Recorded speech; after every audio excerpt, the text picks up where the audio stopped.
bunch of you obviously have done before in previous years. Some of you may have done it well before.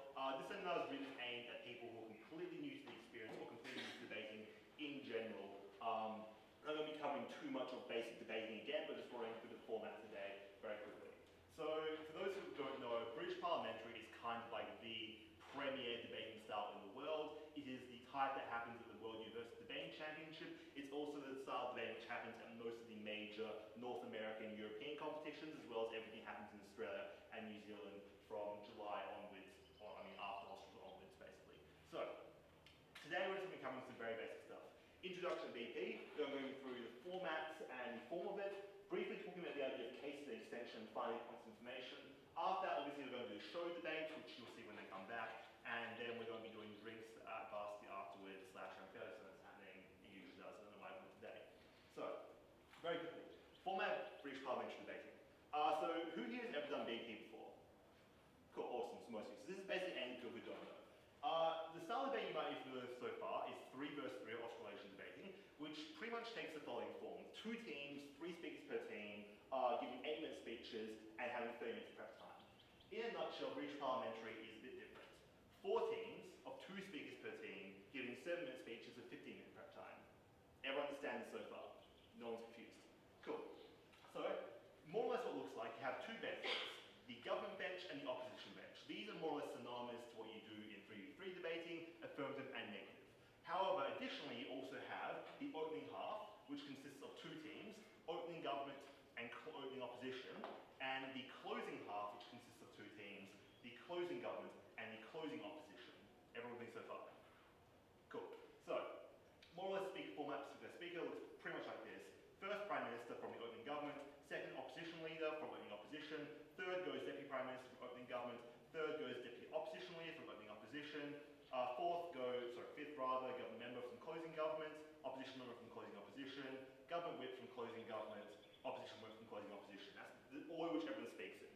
So as everyone can see, 2 teams per bench, opening government, closing government, and opening opposition, closing opposition, speaking in basically a 1v1 order. Everyone follow that so far. This isn't confusing, but I'm getting confusing, stop me. Cool?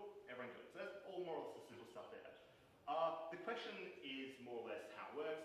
2 teams, the teams all debate a motion to compete with the opposition across the bench. So the government's bench is obviously competing with the opposition bench to both debate the motion. So take whatever debate motion you want. Government is in favour of it, same way affirmative would be. Opposition's against it, same way negative would be. However, additionally to just competing with the bench across the debate from them, every team is also competing within their bench with the other half. So opening government is also trying to compete with closing government, and opening opposition is also competing with closing opposition. So although there are 2 sides to the debate, every team's got 3 competitors that are all trying to beat. Everyone with me so far? Cool. So the question is, if both teams are on the same side of the topic, how do you go about competing with one another? And the answer to that is what we call an extension. Anyone here know what an extension is? Wants to tell me basically in a nutshell? Like an addition to the debate that's made by the closing half that doesn't disagree with what your opening half has said, but is better. Yeah, exactly that. So you're trying to out-debate the team on the same bench as you, and you do this by delivering basically what you said. You try to deliver more important, more convincing material on why one side of the topic is correct. So closing teams, opening teams can basically do the debate almost the same way you would in a 3v3. You both have the same topic, you both give whatever arguments you want. When it comes to the closing half of the debate, closing government, closing opposition, those 2 teams want to also deliver material which supports their side of the argument. They have to deliver material which is new and substantive and novel. So you're trying to beat the team who came before you while still arguing for the same side of the topic as they did. Everyone with me so far? Make sense? Cool. So this is called an extension. So extensions can basically happen in 2 ways, very briefly. A number of ways. You can basically come up with new arguments for actually why a thing is true or false in the first place. You can come up with new stakeholders if maybe in the opening half of the debate, a lot of debate has happened around one group of people. Often closing teams will try to focus on a new group of people in the debate who are also affected by the motion who haven't been talked about before. Maybe you want to characterise the debate in a new way. So often, if what's happened in the debate so far relies on one particular characterisation of events or of people, you can come up with a new characterisation which is important for different reasons. You can frame the debate in new ways, you can come up with new rebuttal points. Basically, you're just looking for new material or a new theme in the debate, which as a closing half you introduce. So to give you, so you can extend it in, which is basically you find arguments that have happened in the debate so far, and you try to more information on an argument which has already been raised, but you basically try to do it better and therefore beat the people who came before you for that reason.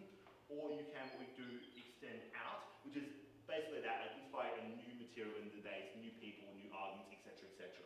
Everyone follow those so far? It's not really a hard and fast rule to do one of these or the other, but obviously you know what you're doing, you find new stuff to talk about, you might find new stuff which is like a new version of what's already been done, or entirely new stuff which just hasn't been said at all. Cool, everyone up to speed with that? Awesome. And like I said, you should aim to have them both novel and substantial. So let's give you a brief example.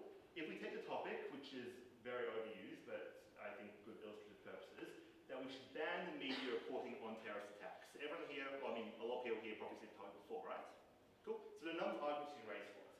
Let's say hypothetically, at opening governments, you come with the arguments that reporting on terrorist attacks buys into terrorist rhetoric. It gives terrorists publicity, it gives them time in the air, and that enhances things like their ability to spread fear through ideology, to pressure governments to do things, to help recruit new members of terrorist organizations, to raise money, all these various things. When terrorists do bad things in the world and the media tells people about it, the terrorists win. Everyone up to speed with that? Cool. So at closing, you want to give new material, which is different from that argument, but still is in line with it. So a hypothetical closing government extension could be that when the media reports on terrorist attacks, you are giving often biased reporting, which generates things like fear-mongering, and as a result you promote stuff like reactionary politics, the rise of right-wing politicians in America, people who are like saying we need to ban Muslims, all that kind of stuff. So everyone sees how like those two arguments, although they're both supporting the same side of the debate, they are different from one another, but they're also complementary. So they don't contradict each other, but they're still different. And the role basically of each team is to try and have their argument be the material which is more important, more persuasive to the adjudicator, and more important by the end of it. Everyone clear? Cool. So like I said, they must be consistent with what's gone before, which say you can talk about new things, but you can't flatly contradict or flatly refute a team which has come before you, obviously a team on the same bench as you. So closing government can't give material which is just in complete contradiction with what has been said already opening government. Closing government comes and say something like, our material is more important than what came out of opening government, or this is why we think our stuff is stuff that should win this debate, but you can't actually come out and say what our opening half told you is actually incorrect or wrong. So that's what we call knifing, obviously the idea of knifing someone in the back. It's bad, it happens a lot of times, it's surprising. I don't think it's actually a reliable consistent way in which adjudicators have been told to deal with it, but don't do it because frequently you'll either, if not lose debates, you'll lose points, unless of course you're being adjudicated by Nick Cross. We're not going to that right now. Today's topic that we should let Donald Trump. Opening government could say that Donald Trump will be a complete disaster, and therefore he's going to put the Democrats in power by year 2020, because everyone's going to be completely enamored with Democrats after he completely ruins the country. So you're sort of buying into the long-term aim that you want Donald Trump to ultimately correct America back to a left-wing lean, and for whatever reasons you argue that's good. So everyone see how that argument can work as a reason why we should elect Donald Trump if you believe that. Closing government could come and say that Donald Trump is amazing, we'll make America great again. Now, both of those, if you run those arguments well, could actually be true for the saying that we should elect Donald Trump. But clearly in this debate, both teams are arguing something which just contradicts the other one, right? And particularly closing governments are coming after in time, and opening government is arguing something which just basically flatly refutes or contradicts what opening government has already said. So that's what you should do, that's called knifing. Occasionally in debates you will have to adjust your tactics if you're in the closing half. You might even have to adjust your entire case if your opening half gives you material which you obviously now in contention with. That's just part of the dynamic nature of debating. You have to be able to adjust your arguments on your feet in the correct time and obviously in the debate. But more or less, that's called knifing. Don't do it. You might see it in this debate coming up, but hopefully you won't. Cool. The final thing we're going to talk about today, and like I said, this is just a very quick crash course, is points of information. So who here has adjudicated one or seen point of information in a debate ever before? Who here has no idea what point of information is at all? Cool. No one? Well, I have to do it anyway. Basically, during a speech, a speaker across the opposing bench, so during the speech of a member of government, a member of the opposition, can offer what we call a point of information, which is kind of like a brief comment or just a brief little interjection into that speech to try to directly combat or attack whatever's going on so far. And obviously when you offer the point of information, a speaker can either accept it or decline it. They're meant to be very short, 10 to 15 seconds, and they're comments which are directly attack what's being said. If you go too far over, good adjudicators will wave you down to stop. Good speakers will tell you stop wasting their time after a while. 10 to 15 seconds is about the norm, right? So it's not that door for me, by the way. So pretty simple. You stand and say point of information. The person says yes or no, sit down, however they want to do it. Cool. Like I said, there can be a rebuttal, or you can sort of reassert an argument or your range, you can raise your material again, you can do whatever you want to attack another speaker as they're speaking in a debate. So if we go back quickly to the way in which VP debating works, very quickly. So as you see, opening government goes first, and then opening opposition goes. And once all opening government and opening opposition have gone, then it's time for closing government and closing opposition to go. The obvious problem with this is that it means that closing halves can't directly debate against opening halves. So opening halves can't rebut whatever closing half says, and closing half can rebut what opening half says, but obviously a lot of debate happens before they get a chance to speak normally. So the solution more or less to this is to use points of information as a strategic tool to clash across the two halves of the debate. So what we mean by that is pretty much you're trying to engage the team who you do not have a direct chance to speak in direct opposition to. Everyone clear with that? So what that means is that your opening government can use a point of information to raise a point against closing opposition, or closing government can use it to raise an opening opposition, obviously vice versa. So you're trying to do it in order to insert your material into the debate in a time when you otherwise don't have an opportunity to speak. So frequently what you'll do if you're the government is if you're in opening half, you'll use a point of information during the closing half of the debate to try and force your material back into the debate. So say, why haven't you responded to all the stuff we gave you at first? Or here is the material which we gave you during the opening half, which we think directly rebuts what you're telling us at closing half. Everyone clear on that? And obviously conversely, at closing half, you can often use a point of information during the opening half of the debate to flag the material or say what's going to be early on. So you can do something like at closing half and say, wouldn't you agree with this? Or try and like lay the groundwork early on for the extent to which you are then going to give once opening half is finished talking. Everyone clear on that? Cool. So yeah, basically trying to flag the material early or push your material back into the debate. That's a strategic use of points of information. Obviously any team can give a point of information to anyone in the opposition, but it's generally good practice to kind of like allow more speaking time in points of information to people who are in the opposite half of the debate as you, just like you have as much clash as possible. Everyone kind of get that idea? Cool.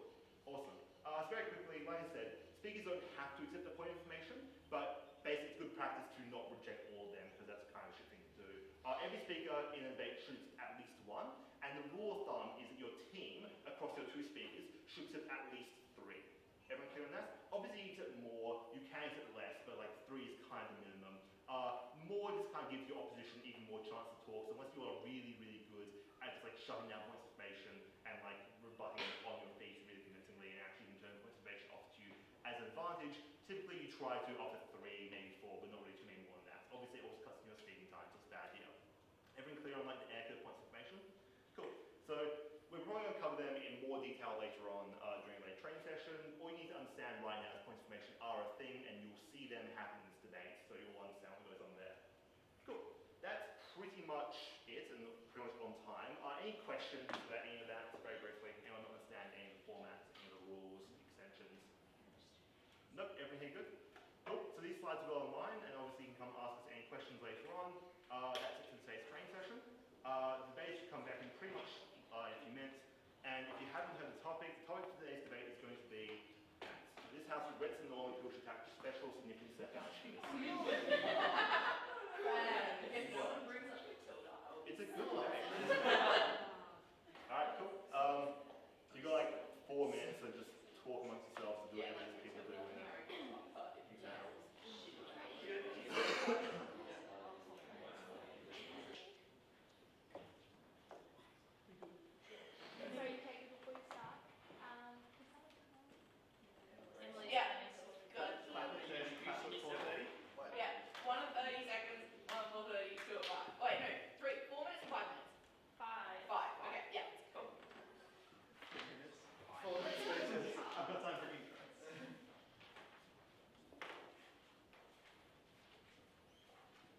Make no mistake, the people you are related to, the blood type you carry, and the people you call family are nothing more than an arbitrary set of circumstances that happened to you at birth, that you had no control over, that realistically your parents didn't even have control over, because they didn't really have a say in what you would necessarily look like as a child when you came out of that womb.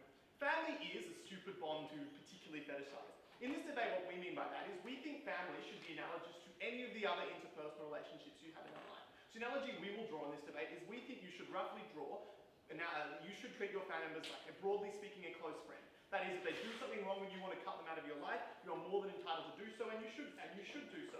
You also do owe them some sort of a moral obligation, though, in so much as the way you owe moral obligation to your close friends. We think the parent-child relationship is obviously still one of guardianship, but we would just not draw a distinction between a biological parent, e.g. someone you would call family, and a guardian who raises you in any other concept. From a perspective of what that looks like in the real world, we think that extends to the way we have our interpersonal relationships, but also goes so far as to mean that the state should fundamentally change the way they interact with people. That includes things like adoption laws and laws around that. I'm going to try to get through three things in this argument. I'm firstly going to explain to you why it's arbitrary, and that means why it leads to us having unfulfilling and unhappy interpersonal relationships at the exclusion of others. I'm secondly going to talk about why family is at its core an exclusionary definition, and that's really problematic when you're talking about this debate. And thirdly, I'm going to talk about why this leads to lazy state crafting but first children. Why do you think people would have million-dollar screaming rat babies if they didn't think that that child would therefore owe something to them afterwards? Well, we think having a child because you think that child owes to you something later is a pretty horrible reason to have a child in the first instance. It leads to pretty terrible interpersonal relationships. If the outcome of a policy, to be clear, is a lot less parents choose to have children, sick. There are too many kids already. We're happy for that to be something we'll defend in this debate. That's fine. You can defend global warming if you want. Okay. First thing, why it's arbitrary. It's obviously just true that the situation in which you are born is arbitrary and weird. You don't have control over it, no one does. And yet we fetishize it in a way to say it is probably the most important interpersonal relationships you'll form in your life. Most people preference family ahead of other things in their life. That is stupid. And is also, in some ways, a very Western and Eurocentric phenomenon. Many communities around the world have abolished this idea of family in this close-knit sense and have replaced it with a sense of community, which is something we're very happy to stand in this debate. But I have four things that go wrong when you do that. The first thing that's important to note is people are less willing to break up family relationships than they are any other relationship in their life. That means that when things go wrong, things really go wrong in families. We live in such a perverse culture where children who have abusive parents still celebrate things, or it is still culturally expected of them that they will celebrate things like Father's Day or Mother's Day, even though their parents are abusive. That is the world we realistically live in right now when we fetishize family, and it's one we change under our side of the house. Two, we over-preference family at the exclusion of other relationships, right? On some level, the amount of people you hang out with or socialize with or interact with in your life is a finite number. Most sociologists say it's about 100 people you can really be close friends at a given time, including family members. That means you make choices in your life, and those choices are weirdly influenced by some arbitrary set of social practices.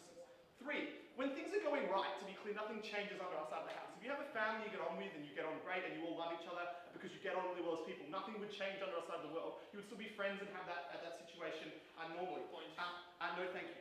And four, it excludes other definitions, and this is my second point. So family at its core is exclusionary, right? To have a family, at some point you have to define what a family is. Because a family is a construct, it's not a thing that exists in the ether. At some point we have to choose what a family is. And you can have the most broad definition of family you want under your side of the house, but at some point that will exclude people. At some point some relationships won't fit into that. What's the problem with that? One, it devalues all our relationships that are really meaningful, that don't fall into that narrow convention of family. But two, that particularly helps minority groups. For example, gay kids that are kicked out of home and told by their family they don't love him are particularly hurt by that instance in a way they're not when, for example, they lose a friend, because we are told that family is special, right? And losing your family in a world in which we preference family over other things is the most important thing, helps those kids in a way that losing other relationships would. That's why plenty of gay icons have come up with phrases like RuPaul has the phrase, as gay people get to choose our own family, which is the fucking dumbest phrase in the world, and only comes about because we value family in the first place. The actual philosophy should be your friends can be and are just as good as your family and are supported in that way,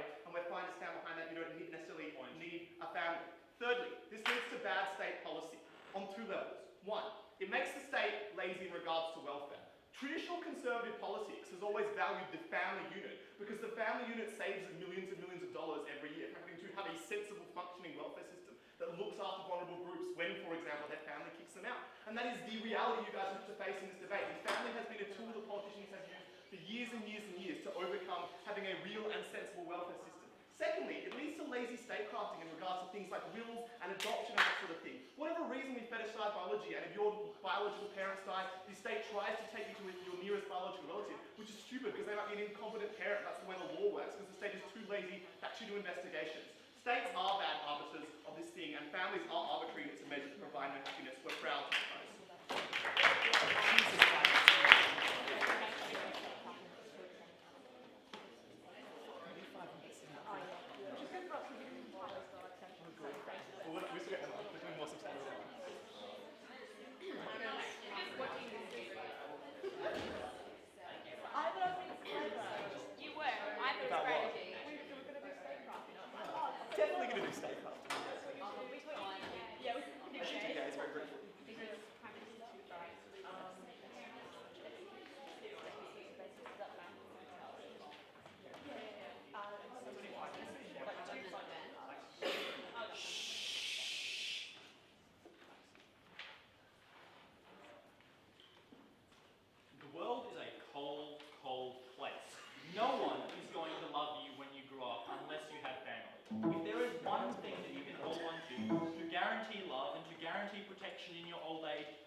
family.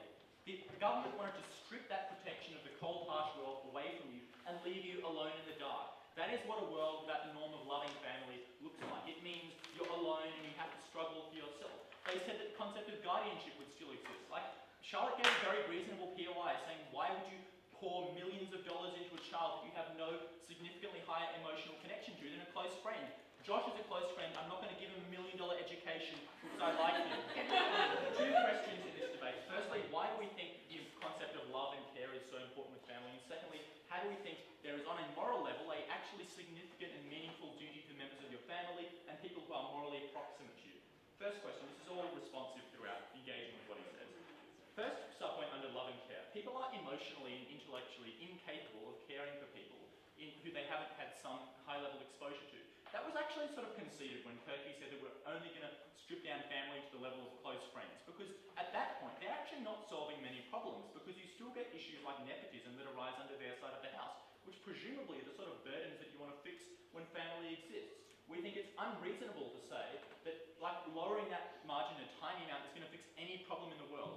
All you're going to do is strip away that highest level emotional and, like, absolutely unilateral, unconditional love that you get from family members. We thought that was a significant loss for solving hardly any problem. So, as I explained, people are emotionally and intellectually incapable of loving people. They can't empathise with people, they don't have contact, and they can't understand that ability. We thought, also, on a reciprocal level, people have given you huge amounts of love and they've provided so much for you. Like, my parents have provided a lot for me. If for no other reason, that's a reason for me to ensure that I care for them in their old age, and because I love them and care about them. I'll take you in a moment. Second subpoint, very quickly. People never experience this heightened sense of love from close friends. Like, it's just not good enough. Josh doesn't love me as much as I would like that to happen. Okay, go ahead. So while your side of the house is fetishizing family, what happens to everyone who doesn't have access to a family? And if you can provide them with good quality of life, why can't we just do that for everyone? Okay, so it's never our burden to say that we don't have welfare systems, that we don't have adoption systems, that we don't care for people who are abandoned as children. We fetishize family. We also are happy to fetishize adopted families and the love that comes when there's a symbolic connection.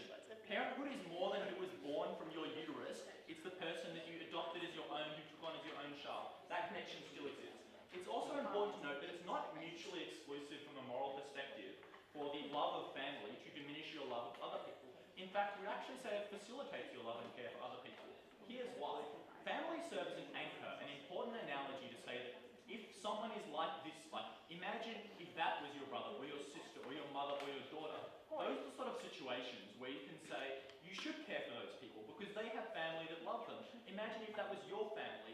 Out of the fear that you create from that, the emotional anchoring that family has, you provide a huge connection to people who encourage you to facilitate love and care for other people beyond your immediate family. That's hugely valuable. To say that we would have some sort of like mindless, soulless, utilitarian system where everyone loved each other equally is ridiculous. Imagine if I felt the same amount of grief every time a Parisian dies in a terrorist attack as I would if my mother died.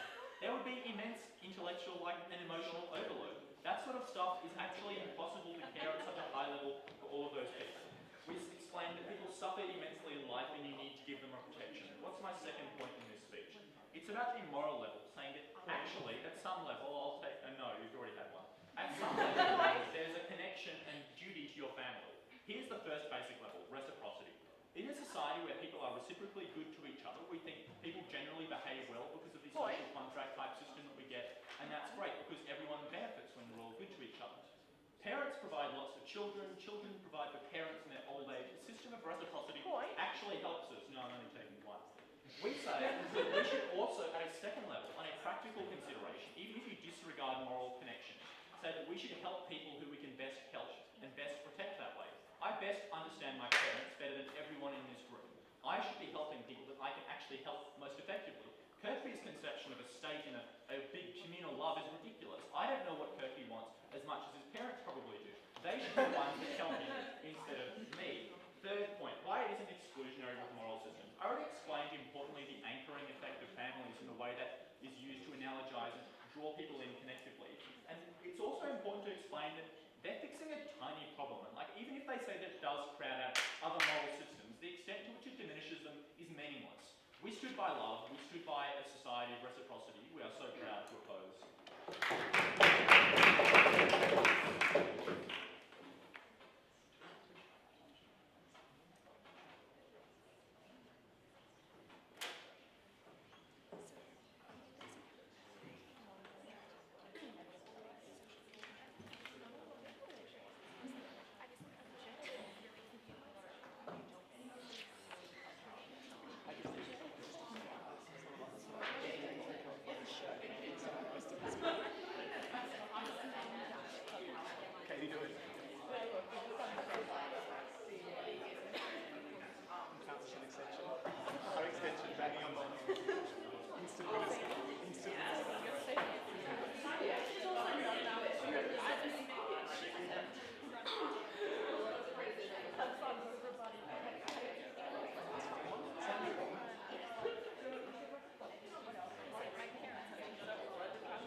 person that dies in Paris as you would for your family.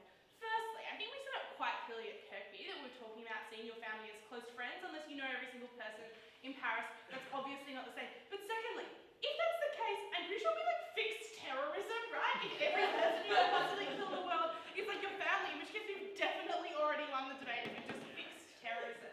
Okay, 3 questions. Firstly, my family is no different to other relationships. Secondly, the impact on marginalised people. And finally, some substantive on conservative communities. Okay, first question. What we heard from Edmond was that we essentially lose unconditional love in our house. That's just literally not true. Like, there are so many other relationships you have in life. Note that most people, the closest relationship they will have in their life is with someone who is like generally not remotely related to them. You're able to form an unconditional bond with that person, spend your whole life with that person, invest a whole heap of money in that person. It was just not true for Edmond to say that without families you can never have unconditional love. I also definitely love my best friends a lot more than I love a lot of my family members. Like, it was just like literally factually inaccurate for him to say that we lose all of the love that we get when we have outside the house. But also, what we told you, which was never responded to, was that the family you are born into is 100% arbitrary. These people you have literally not chosen to be related to. It is purely on your birth, on your genetics. It is not a choice. That's why we thought it was ridiculous to say that these people are the most important people to you in your life, and we told you why those are particularly harmful, and Kirkby gave you 4 very clear reasons, to which we heard no response. Then what Edmond said was like, oh, but it's really important because you love other people because you can empathise them because they also have a family. Like, we think that's actually really, really bad when we see like articles and campaigns. It's like, don't abuse women because that could be your daughter. No, don't abuse that person because they're a human being who has individual rights. I think we would much rather see a world where people prioritise individual humanity rather than just linking them to other people who are generally men. We win our ass the house. I already told you why Edmond's all material about how you lose love was ridiculous. There are a lot of people who love people around their family, but more importantly was, on us the house, if you have a loving, tight-knit family, you don't lose anything. You still spend all of your time with that family, you still grew up with that family, you still have a close familial bond. The people who are most important in this debate are the people without a close family, to whom they really, really struggle getting through life because maybe they're adopted, maybe they have abusive parents. They're told time and time again, that relationship is the most important relationship in your life. You have to celebrate Father's Day, even though you have an abusive father. We think those are the most important people in society to focus on in this debate, and Mont totally failed them.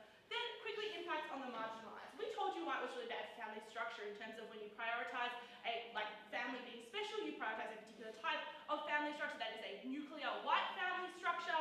We have never heard a response to that. Secondly, we told you, I'll take you in a moment, why it leads to state failure, because things like wills, things like adoption, things like passing your money in the state fails their burden. Yeah. Your big moral principle was that family is arbitrary. How is friendship less arbitrary than family, where you devise because you pick your friends, and based that's on fairly what's obvious, right? Because I meet someone and interact with them and they go, do I like them? Yes or no? Move on. You don't do that with family. You don't meet your parents and then go, do I like them? Yes or no? You're like literally stuck with them. Like, of course it's less arbitrary. Like, what? That didn't make sense. Then everyone said that you lose reciprocal relationship with parents. We think that's not true. We still told you parents will be treated as guardians. Parents who are not legal guardians still have, like, children of them still feel reciprocal relationships because they've raised them. We thought it was ridiculous for them to say you would lose all forms of, like, proper raising children when we see that, like, foster parents exist, we see that people adopt children and treat them as their own. That's not because familial relationships are special, but because people feel a sense of guardianship over those children, similarly to other forms of relationships. That's what we also told you, which negated that material. Finally, onto my substantive about conservative communities. What we told you was that what I tell you is that the significance that we put on relationships with family are more prevalent in conservative communities. That's things like respect for your elders, things like patriarchal familial structures. I think part of that does come from systems of patriarchy, but other comes from this overemphasis on family. I think things like saying your father's opinion is more important than other opinions is kind of the kind of thing that manifests in. We do an ask at the house that we break down that argument. Kirkby told you that it makes the state a lot less lazy. You know, what happens is when you have Catholic or Islamic parents tell their daughters, like, you don't get to go to high school, you don't get to university. I think it's much easier to break that kind of narrative. Firstly, because we think it's likely there's going to be more government intervention in those kind of overarching parental decisions. But secondly, because we think the opinion that children have of those parents and of those opinions is a lot less significant when they're not told that their parents' opinion is the most important thing in their life. What kind of benefits do we get? Firstly, people are able to make more choices, but secondly, they're more likely to go against their family. We think when you break that relationship with your parents, it's similar to breaking a relationship with a friend. and you're much more likely to do it. You're not as likely to feel bound and constrained by the decisions and morals of your parents, and that's a really good thing for children's autonomy, and so proud to propose.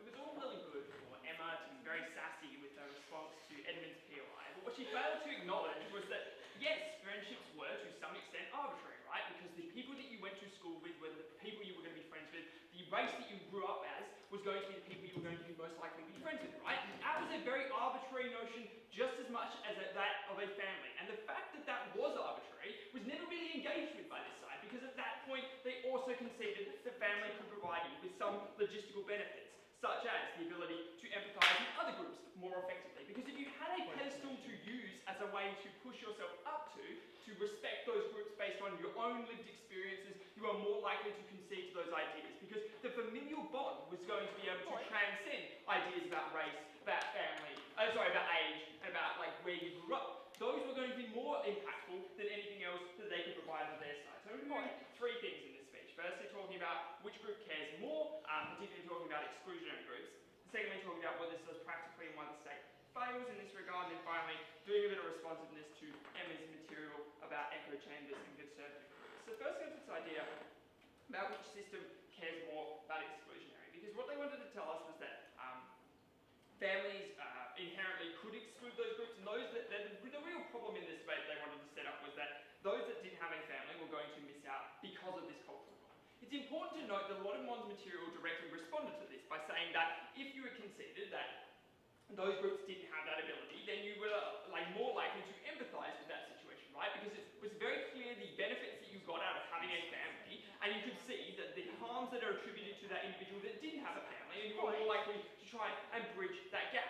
If you were in a communal kind of relationship, you had no moral culpability to protecting that individual in a far more meaningful way. Why was that particularly hard?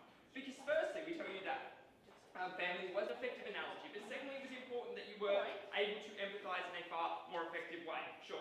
When family is fetishised, we do not accept this creates a coercive force on women, the people that contribute to and create family, to opt into that system. Okay, so I take your point. I'm going to be touching on this later, but the fact that they wanted to talk about a system where family was a defining factor on religious groups being coercive over their groups, they wanted to set up a world where they were just close friends, right? Like if you were constantly engaging with those groups and had no one else against you, it didn't matter whether they were your family or your close friends. They were always going to be harsh against you, and you were never able to opt out of that system in an effective way. But more importantly, though, it actually meant that the state didn't care about those groups. And if they wanted to tell us that, you'll get more government intervention on communities. We don't get government intervention on communities anyway, regardless of familial barriers, right? And we don't think that that will change under their side because both concepts are very arbitrary in general, right? Because what we tell you is that as a notion, race, age, background define most of these factors. And it didn't matter whether you were born out of a womb or you met that person at school, that notion of a relationship was arbitrary. This is quite dour because it essentially dictates that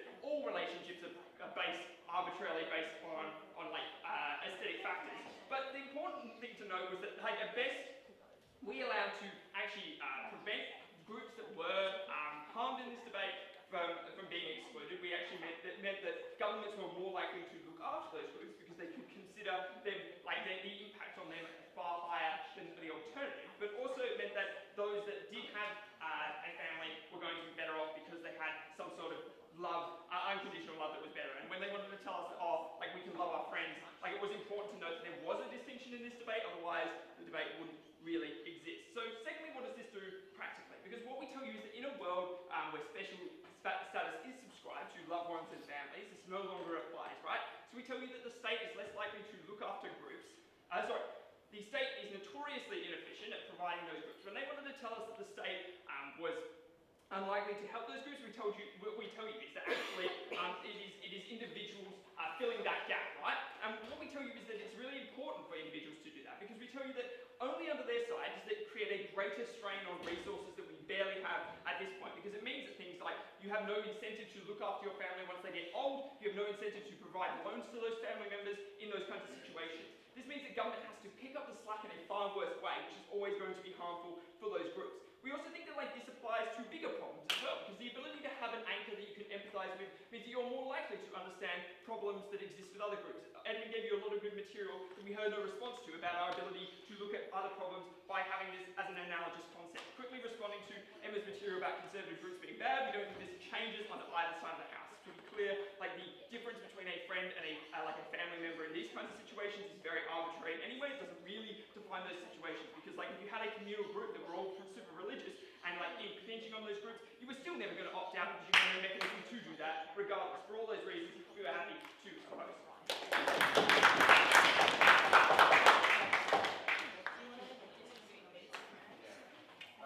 Before closing time, Does anyone have any questions as well? yeah, it's just a It's start. just like a reminder to them. I mean, you're supposed to be that, It's very hard. but no one. No, you do. So the actual history of it is this hand is meant to keep your hat on your Yeah, head, and this one is No, it's your wig. It's the It's wig. a wig. Keep your wig on your head. Because it's based on Off it. Okay, it's a double. Yeah. Or you're drawing your sword. Oh, nice. No, it's half that long. Am I? I give it not terrible space.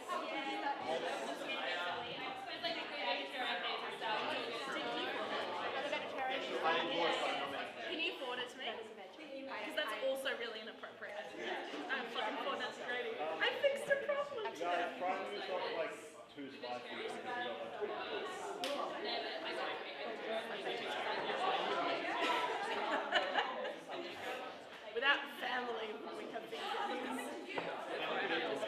like this. I mean, to be fair, I'd still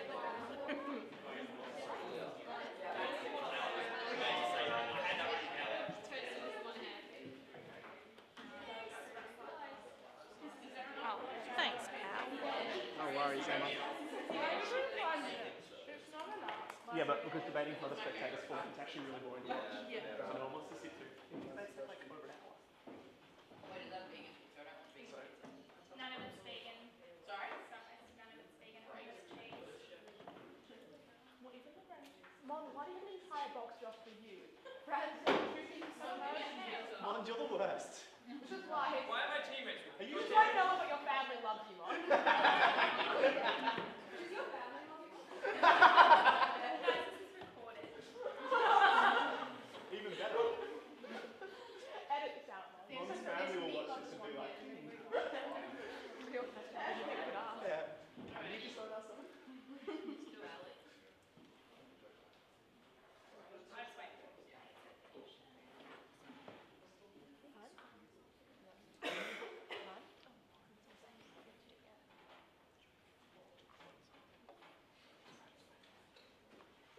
Do I actually go?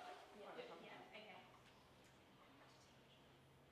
Alright, what we're going to bring to you in extension, firstly we're going to do a really clear extension out and then a hopefully really clear extension in. But before I begin, just to give you a taste now, but before I do that, just some rebuttals. So firstly, looking at are people more empathetic, what makes people empathetic, and secondly, why the state is inefficient and how that is mitigated under our side of the house. Firstly, what makes people more empathetic? We heard from opposition that you're more able to understand and empathise with people's plight if you have something that you really value and they don't have that. We thought that was a really bizarre characterization because we think that's never exists in our society. We think that what's more likely to happen when you have something and you probably then can't understand how that person operates when they don't have that, you're more likely to divorce yourself from any responsibility towards helping that person. You're other than because they're not like you. We think that makes you far less likely to be able to empathise and provide any sort of meaningful help to that person. We think that this is especially true of people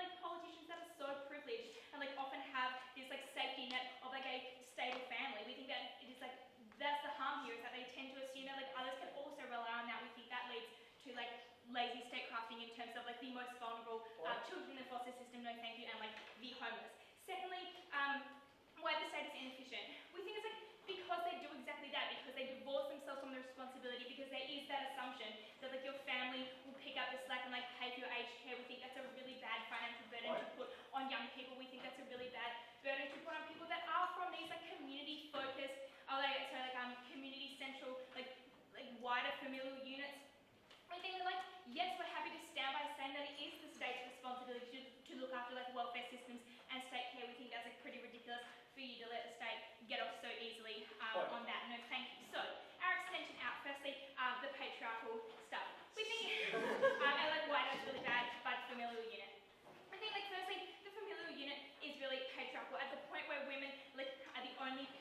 coercive norm and a really coercive pressure for women like to do this thing. And we think that like it sends this message that the best thing, the most valuable and meaningful thing that a woman can do is to like have children and opt into this like traditional family unit. We think that's really harmful because we think that comes at the cost, at the cost of other opportunities. We think that comes at the cost of maybe her moving out of a relationship that like is harmful. We think that is at the cost of her career.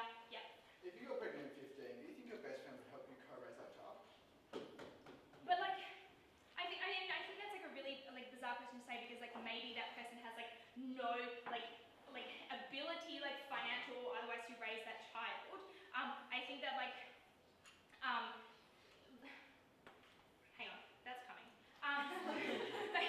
Basically, we think that like in our society, this is like women doing like a lot of like the emotional labor in terms of things like raising a child at the cost of other opportunities. We think that the idea that like a person like should like necessarily like opt into raising a child can be really harmful. We think this is because of the fetishization like of the family unit. We think it contributes to that patriarchal idea. And we think that within this like patriarchal idea that women should be part of a family unit is that this pressure to maintain a family unit has been like a traditional idea which has led to like the fetishization of a traditional family unit with like a mum and a dad and several children. We think that's why you have things like Mother's Day and Father's Day. And we think that that is really harmful for single parents or people that get pregnant at 15 who are like the most vulnerable and who we think that the state has the most like obligation to protect. And we think that like for non-traditional families or like with parents that have foster children or like two mums or two dads, like even if that norm is unintentional, we think that that norm still exists in our society. We think that's really harmful, and you only get that under their side of the house. So now our extension in. We kind of heard a little bit about like adoption laws and lazy statecrafting from Omni, but what we're going to tell you is like the most vulnerable people that like the state has the most obligation to protect are the people that get left out of this because there is that assumption that their family will pick up where they left off. So firstly, onto children in the foster system. Because there is a culture that family is the cornerstone of any relationship, we think that government tends to target legislation like in that direction. We think that in foster care, it's like the mentality that you will be put back with your family, like you're in short-term like care with other people. And we think that that's really harmful that the state tries to put you back with the family that they said like at first instance was unable to take care of you. We think that's like a really harmful norm because there is that like idea that you should be with that family. We think that's really bad for children. We think in terms of custody, we think that the push for equal custody has been really harmful, especially when women have tried so hard to get like self-custody if they think their partner's abusive. Lastly, on the homeless, like I said before and like Katie will say now, we think that the government displaces blame and divorces themselves from its responsibilities because they assume that the family unit will pick up the slack. We think that for people that have no access to families, for people that like don't have this ability, that apathy makes like them the most vulnerable. We're proud to propose.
Wouldn't you say that it's the special significance we place on family that tell women it's an obligation for them to have children rather than it's something special that should be valued? No. It's with the opposition. No, so I think the distinction that you have to draw here is between the obligation to have kids, but also the special significance in broadening the conception of what is a family, and the special significance that in a lot of cultures, raising your sister's kids or raising your brother's kids is just as special and significant as raising your own children. And we think that the idea that the entire family should be centered around the nurturing of children, and that family can then extend to the conceptions that we see in other communities where people who are like in a lot of communities where you call everyone you know your cousin or your auntie. We think in those communities that special bond of family that is attached to different types of people that necessarily are only vaguely blood related to you is really important in terms of raising children in a sustainable way. So we think that that's the first reason it's really important, and that community and your best friends are never going to substitute for that nurturing that women need. Community, family, lots of words. We secondly just think that it's really important as a societal norm. We think that the norm of cooperation, the norm that if you, like obviously we don't attach this to abusive situations, but the fact that if your brother's being a shit, you try and work things out with them and you try and cooperate with them because you're family and you love them at the end of the day. Instead of being so ready to cut off ties to people arbitrarily, like cut off ties to people in the way that we would our friends, we think it's really important as a cultural norm in terms of ways, I'll take you in a moment, in terms of the way that we live as a community and our obligations to each other. Yes. Surely like importing the obligation on people to like maintain relationships that can be like pretty harmful, like if your brother's being a shit, like surely that makes it really hard for people, especially women, to like get out of relationships that are shit? No, because we think there is a line, but we also think that that goes both ways, right? We think that when you feel like an obligation to like make things work with your brother that's being a shit, your brother also probably feels an obligation to be less of a shit. And we think that in this weird analogy that I've drawn, like there was like a logical point about like why this will make everyone really nice to each other. We also just think this is a really it's a pretty imperialistic model from the affirmative, because we think that in a lot of situations when you're in a developing country, there's like limited capacity for you to like develop your economic status without the notion of a family. We think if you need people to work on your farms with very little money to be able to sustain yourself, if you don't have kids, then they're not going to do that for you. We also just think that like people are less likely to adopt if they don't see the significance of the family. And so for those reasons that we think that it's incredibly important that we also just think that the state can craft, we think that the state is really we can improve state legislation, we accept that. But we think that we always would rather default on the family before we default on the state, because as Ron pointed out, the state is never going to be able to give you care in the same way that your family will, because the state is shit in a lot of things. Not all the things, but some of them. And this is one of them. And we think that in a lot of instances, even if your auntie is shit, we hope the state is able to acknowledge that, but we'd still rather that you go to someone that you have a 10-year connection with that person. And so we think families are really good and we shouldn't get rid of them.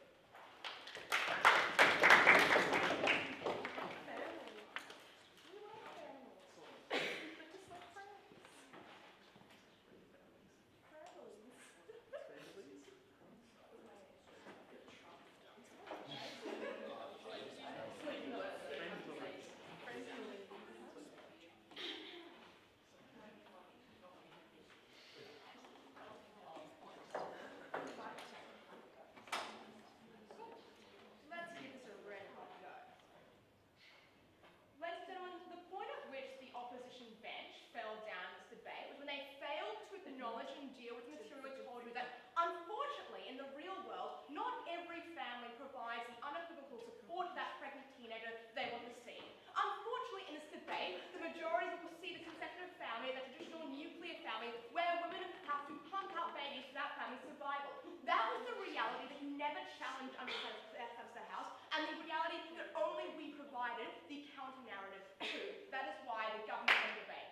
What am I going to do in this speech? Firstly, let's look at why family isn't unique and special, and secondly, look at the harmful ways it manifests, and particularly why the areas that closing for you were the biggest harms and the most significant in this debate. So, is family unique and special?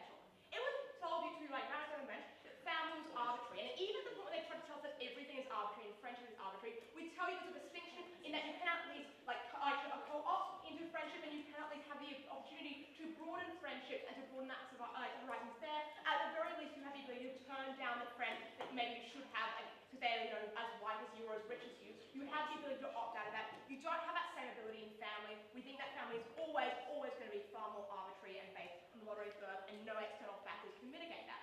But why? Let's deal with the better material we had at closing out this idea of mutual obligation, and why you never got the same support of your friends, which meant that the family relationship was so much more powerful.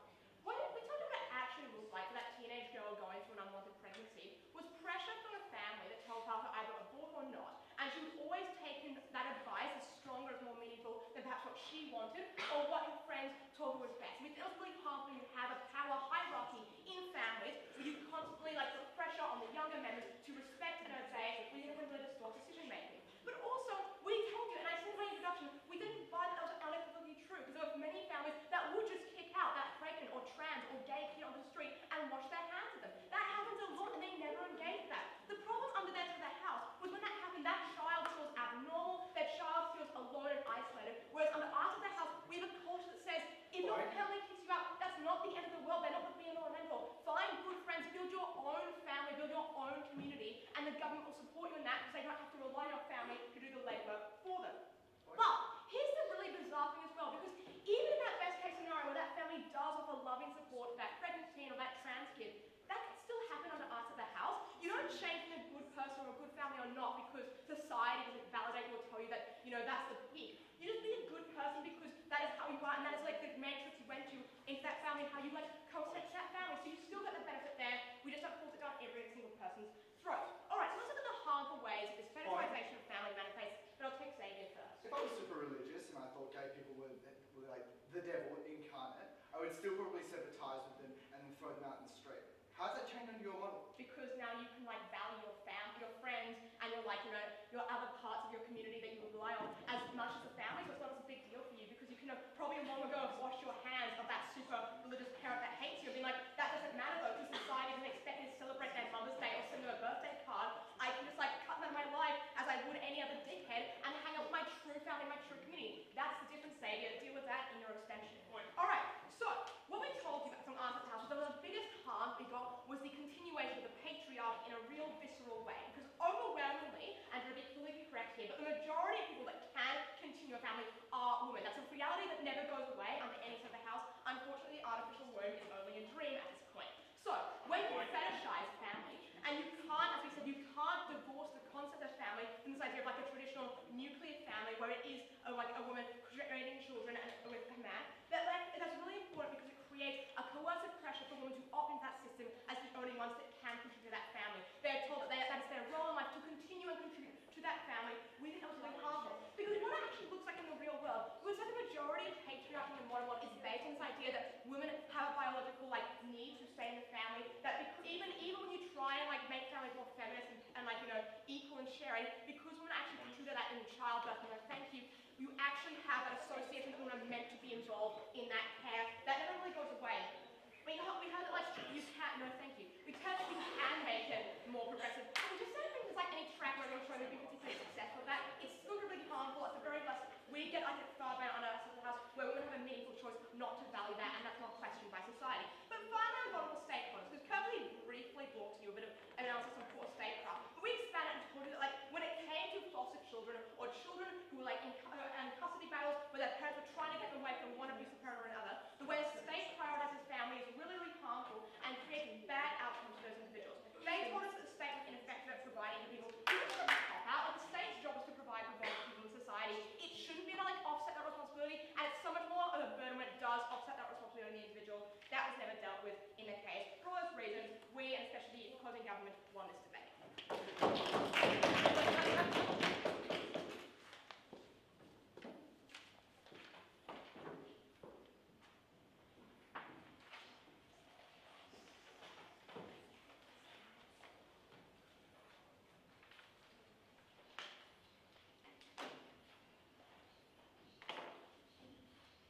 Under both conceptions of this debate, if a 15-year-old girl does get pregnant, some of those girls will get kicked out on the street and be left to fend for themselves, and will fall on the state to figure that out. Under both systems that happens.